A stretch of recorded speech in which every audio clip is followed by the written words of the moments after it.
Hello everyone! Eto na yung kinakatakutan ng lahat. Ang tumanda, ang kumulubot, kagaya ng mga bulaklak na to. Dati ay fresh na fresh, at ngayon ay heto na.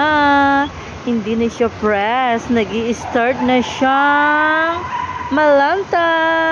At every morning, alam niyo ba, ang dami-daming ng laglag at ganyan na, hindi na siya bukad. Parang tayo lang yan. Na kapag tayo ay pagdating ng 50s, ay kumakalabot na, charot. Hindi pa rin. Magaganda pa rin tayo, kagaya ng mga bulaklak na yan. At kahit sila ay babagsak na bukas, every morning ay bumabagsak. Pero makulay pa rin at humahal ay moyak. Parang tayo rin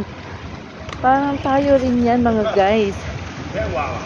Na kapag tayo ay tumanda at kumulubot, ay ganyan din kagaya ng flowers na yan, na hindi bumukad, hindi bukad na bukad, at hindi rin humahalimuyak. Ano daw? Kasi may dumaang pangit, may dumaang lalaki. Ina-interrupt niya ako. Hindi talaga nakapag-concentrate. So, paano guys? Ayan lang, pinakita ko lang sa inyo yung maganda bulaklak na ibinidyo ko nung fresh na fresh. Ngayon, ay 1 buwan lamang. At yung kabila yung kabila. Ayun, yung kabila. Mabuti pa to, matagal yung press, matagal ang buhay niya. Tingnan nyo, feeling pa rin siya.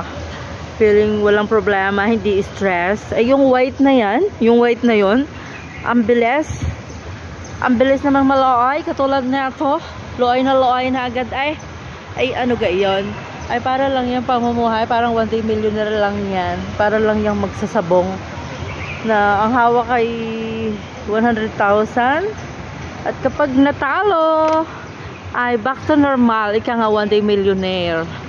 Pero yung bulaklak na ito 1 month lang. Daya, no? Pero maganda pa rin siya, no? Kahit malaglag na siya, kahit looy na.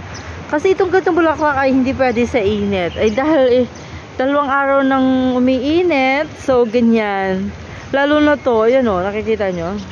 Pero at least nabidyohan ko yan ng bonggang-bongga, diba? Nabidyohan ko yan ng nung press na press pa siya. Ayan o, nakikita nyo. Sayang, no? Nalolooy na siya, nalolooy. So, paano guys? Yun lang. The purpose of the video ay ang buhay, ang mga bagay-bagay dito sa mundo ay parang tao lang, diba? Minsan tayo ay fresh, minsan tayo ay ano ba tawag sa ganun? Ay losyang, kumbaga, minsan maganda, minsan losyang.